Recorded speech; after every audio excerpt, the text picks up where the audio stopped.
kasus yang ada di Jawa Timur. Bisa dirinci kembali dok, dan itu mungkin penyebabnya. Katanya Jawa Timur sampai tanggal 20 Oktober jam 9.30 jumlah kasus 23, meninggal 12 kasus, sembuh 8 kasus, masih dirawat 3 kasus. 2 kasus ada di Rumah Sakit Dr. Sutomo, 1 kasus ada di Rumah Sakit Saiful Anwar. Itu kasusnya apa ini? Udah ada Jadi kasus yang dimaksud ini adalah kasus yang masuk dalam kategori, kalau bahasa Inggrisnya akut, atypical progressive acute kidney injury, atau disingkat dalam bahasa Indonesia gangguan ginjal akut atypical progressive. Dok, pasien itu usia berapa? Artinya pada diagnosis ini adalah penyakit gangguan ginjal yang belum diketahui penyebabnya. Apa pertanyaannya? Usia berapa dok? Yang kena. Usia memang kalau nasional 0 sampai 18 tahun. Ya. Tapi kita fokus pada 0 sampai 5 tahun. Tapi itu Jatim sendiri bukan pasien berasal dari Jatim ya dok? Ada yang dari Jatim, ada yang dari luar Jatim, nanti rinciannya di belakang.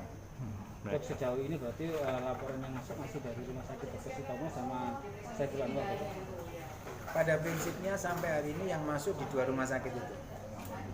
Ini datanya kenapa baru keluar beberapa bulan itu? Kenapa sebelumnya nggak ada pendataan terkaitnya? Sebetulnya data ada, tapi dari teman-teman IDAI kan. Setelah teman-teman IDAI membuat laporan ke Kementerian Kesehatan, maka Kementerian Kesehatan membuat semacam kayak format surveillance yang resmi dari Kemenkes. Diedarkan ke rumah sakit, kemarin baru diisi semua. Diisi itu dalam arti kemarin sudah diisi di IDAI, sekarang diisi ulang dan dilegalkan oleh masing-masing rumah sakit. Akhirnya keluar data yang resmi yang sebetulnya data Kemenkes sama, tapi yang sumbernya dari laporan resmi rumah sakit. Dok, gejala umumnya apa sih dok, supaya orang tua itu mengantisipasi gejala umum? Pada prinsipnya tadi sudah disampaikan bahwa urin atau kencing yang berkurang itu sudah bisa menjadi kecurigaan kita. Ditambah misalkan ada demam atau gejala-gejala seperti flu, itu lebih fokus lagi.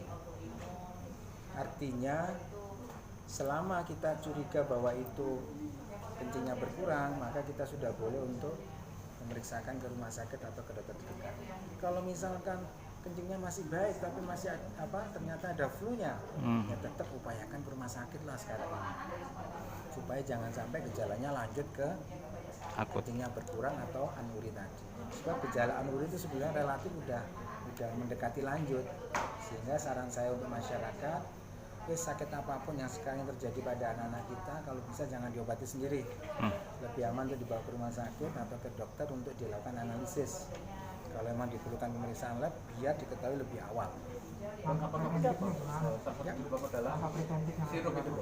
Langkah preventif yang dilakukan yang penting, tadi itu BPS, ya, hidup sehat, sehingga dengan cuaca seperti ini diupayakan untuk nutrisinya harus bagus, hindari kontak dengan udara dingin berlebihan, sehingga diharapkan anak tetap sehat. Kalaupun terjadi gejala-gejala mengarah flu, maka sesegera mungkin ke rumah sakit atau ke dokter terdekat. Dok, dari karantina biasanya selama 2,5 tahun ini terakhir, bisa memastikan ini walaupun tidak. Ada kemungkinan ada lebih dari